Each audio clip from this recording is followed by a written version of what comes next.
Well, we're joined now by the President of the Trade Union Congress, Festus Osifo, and the Director General of the Nigeria Employers Consultative Association, Adewale Smart Oyerinde. Thank you, both of you gentlemen, for joining us on Newsnight tonight. It's a good place to say congratulations, happy Workers' Day. But the question is, how happy is the Nigerian worker today, especially when you hear from the minister there saying, under this administration, workers have fared much better, and the promise of a 40% pay rise for workers. Let me start with you, Festus Osifo. Your thoughts? Yeah, first of all, I wish to congratulate Nigerian workers for yet another Workers' Day, because this is the day in 365 days in a year that the Nigerian workers have been celebrated, and the Nigerian workers tend to celebrate themselves as well. So if you are a Nigerian worker, if you are a worker in Nigeria, from Sokoto to Lagos, from Meduguri to Calabar, I say congratulations to us all. Basically, I don't agree that Nigerian workers have felt better under this administration. It is not correct in any way. Because yes, I could hear that the minimum wage was moved in 2019 from about 18,000 to 30,000 naira. But the question is that what was the worth of naira in 2019 and what is the worth of the value of naira today? You could recall that in 2019 that the exchange rate between the dollar and the naira was somewhere around officially about 360 thereabout. So when you look at the value of 18,000 naira as at then, 30,000 naira as at then, it was about $95. But today, when you look at the exchange rate, the parallel market, because our everyday commodity are priced on the parallel market rate. So when you look at that, you're going to discover that the parallel market is about 750 naira. So if you take 30,000 naira vis-a-vis 750, it's going to be somewhere around $40, $35. That means an average Nigerian, the plaque actually plummeted. But why are we always measuring against dollar? It is very clear that literally we import almost everything that we consume in Nigeria. So the plight of Nigerian workers has not been good. If you look at the cost of things in the market in 2019 compared to where we are today, that could also speak volume. Then, not to talk of inflation. Inflation has actually reduced the purchasing power of an average Nigerian. We've been doing an average of about 18-20% in the last 4 years. So when you look at that, you see that the purchasing power of an average Nigerian worker has actually been eroded. So clearly, in terms of the economy, the Nigerian workers have been battered. Then even talk about the issues of security, it's also a no-brainer for us to realize that where we were before now was actually better. So, but again, we don't need to, it's always good we look at where we are coming from in order for us to define where we are headed. Right. So clearly today, the Nigerian workers has not felt better. Let me bring in Adewale Smart Oyerinde. And, you know, some of the key things people will be asking, let's go back to what Dr. Ngige said. He said this government, for the first time in the history of this country, has not sacked, talk about mass retrenchment. Now, speak to us about employability of the government so far in the last 8 years. Well, I want to, I don't want to find myself in the place of the Minister of Labour and Employment for one or two reasons. Because you cannot look at the context of remuneration or workers' welfare from one perspective. And while the minister rightly probably have done quite a bit, you mentioned the issue of the minimum wage from 18,000 to 30,000, the allowances and so many issues that you raised, and the issue of non-retrenchment by a government. Those are commendable things. But you have to situate all those within the context of the macroeconomy. You can increase my salary 10 times over, but if the rate of increase is less than the inflation rate, then what you have done is just moving in circles. If businesses are still being taxed, the rate of tax is being increased astronomically. And most times when taxes are being increased, it goes back one way or the other to the consumer. So the purchasing power of the consumer, of the worker, will progressively be going down, even when it seems that you are increasing it. So while the Ministry of Labour is doing its best to deal with those issues of remuneration of workers and welfare in the context of the public service, because in the private sector, we seem to be doing quite much than what the federal government is doing within the context of salary negotiation, within the context of welfare. But you must situate all this conversation in the context of the macroeconomy. If inflation is going high, it erodes the value of the naira, as the comrade president have said. If the macroeconomy itself, if the fiscal and monetary policies, if they are not aligning, if there are contradictions in the system, you might think you are increasing salaries, but meanwhile, other variables within the same system, they are negating every action that you are taking. If the government did not sack anybody within the context of the last 8 years, beautiful. That is why they are government. You know, it's a different thing entirely in the private sector. And I think the focus should really be on the private sector. Because government have the capacity, the big capacity to borrow. And we have humongous debt now. Government have the capacity, we are still drilling oil. So dollars is still flowing, even when we have issue of oil theft. But at the private sector, to remain sustainable, to remain competitive, has remained a task. And I will personally commend the resilience and doggedness of all Nigerian businesses, even in the face of this very, very harsh economic condition. So kudos to government for not sacking, kudos to government for not restructuring, which is beautiful. But we must look beyond those, the issue of retrenchment, and how well are those that are working, how well are they faring? Not only within the context of salary increase or compensation, but within the whole context of living, basically.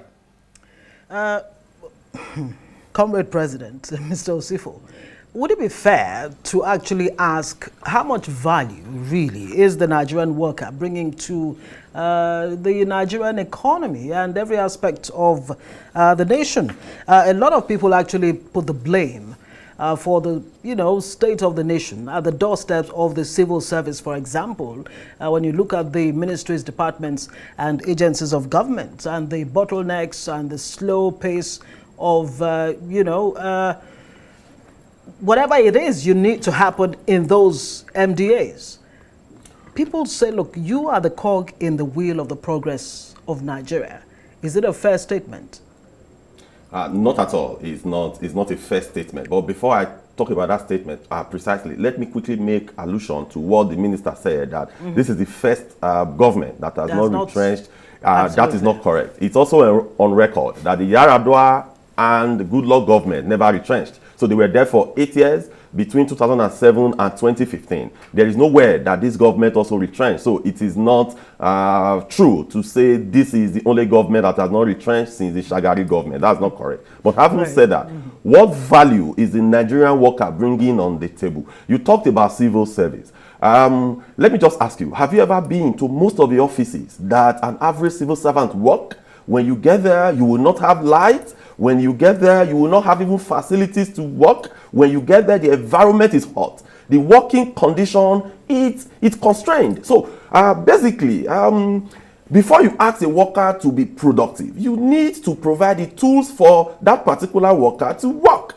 I'm in this studio now. Look at everywhere. Extremely beautiful. You are here and you are working in an environment that is well arranged. But an average Nigerian worker are subjected to an environment that is not quite good for them to work. But in spite of that, they still give their best. In spite of that, they still, on a daily basis, you look at an average Nigerian worker, somebody that works in Lagos, probably his office is in the Victoria Island, but he cannot pay rent within the Lekki and Victoria Island as is. He's meant to stay in Ikorodu.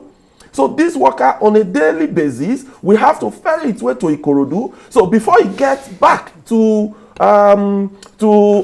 his house, he must have spent over 4 or 5 hours on traffic. Then he gets home at about 1 a.m. in the morning. Then by 4 a.m., he's going back to work. So again, before you could say you want Nigerian workers to be extremely productive, you must put things in place for the workers to excel so quickly. will he be more productive with the promise of 40% pay rise?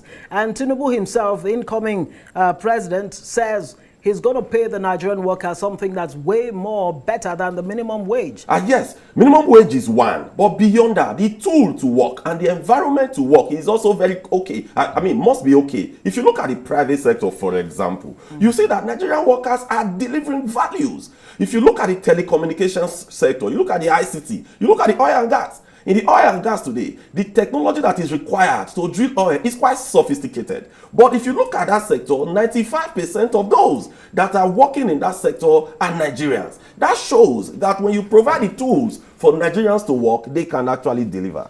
Let me quickly go to Adewale Smart. Adewale Smart, quickly here, looking at the nomenclature of your body, Nigeria Employers Consultative Association. Let me quickly ask if there's ever been a time where the government, in the case of perhaps the minister, Dr. Ngige, consult or have a conversation with you that borders on workers' welfare? Well, at the level of the OPS, the conversation with the ministry is always ongoing. I must also say that one of the mantra of our association as the voice of business in Nigeria is responsible enterprises. We preach responsible enterprises, we preach responsible conduct. Employers that meet their obligation to the government in the context of taxes, in the context of regulatory compliance, and employers that meet their obligation to their internal stakeholders, which is the workers, which is even the external stakeholders, the community in which they operate.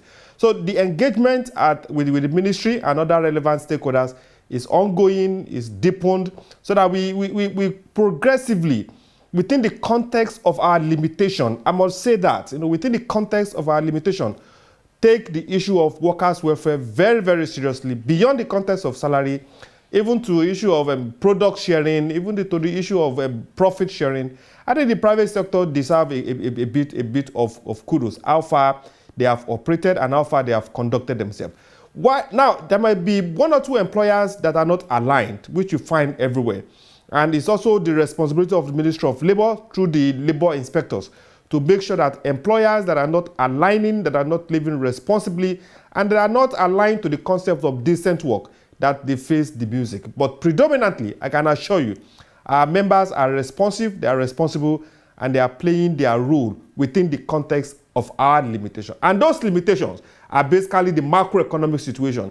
When an employer have to pay over 60 different taxes, levies, and fees in a year, in a country, no business survives like that. When an employer have to face different regulatory challenges, different legislative challenges, no business survives like that in any climate. And those are the constraints that have created challenges for organized businesses. And I mentioned earlier, that we have to deal with those inherent contradictions. While the Ministry of Labour is talking of job creation, you still find some other elements, some other agencies, some other regulators in the same government creating definitive bottlenecks for those that are supposed to create employment. For every 10 jobs created globally, the private sector is adduced to create at least 8 of those jobs. So if you want to deal with the issue of job creation, deal with the issue of unemployment, you have to deliberately support the organized private sector. And supporting them trickles down to every area of our national life. So those are the constraints that we are facing, and those are the constraints that we hope that the present government, before they leave, and the incoming government will also take a critical look at, so that the private sector can play its role as the engine of national development. Osifo, in 30 seconds, we have to go. What are your expectations from the incoming administration, especially on the issue of fuel subsidy? Yes, I will want the incoming administration at the end of the day to put the plight of Nigerian workers first. They should, because these are the people that create wealth. These are the people that will create value. So the plight of Nigerian workers should be put first. Then the issue of subsidy, all stakeholders must sit down to look at the issues holistically, and we completely find the way out. Is it best for us to retain, or is it best, or what can we do so that we will not put the Nigerian workers in harm's way. Nigerian workers should be the pivotal of most of the government policies, so that at the end of the day, they'll be better off for it. Okay, we'd like to thank you for your time. Festus Osifo, who's the the president of the TUC, Trade Union Congress, and of course the Director General, Nigerian Employers Consultative Association, Adewale Smart Oyerinde. Many thanks for speaking with us.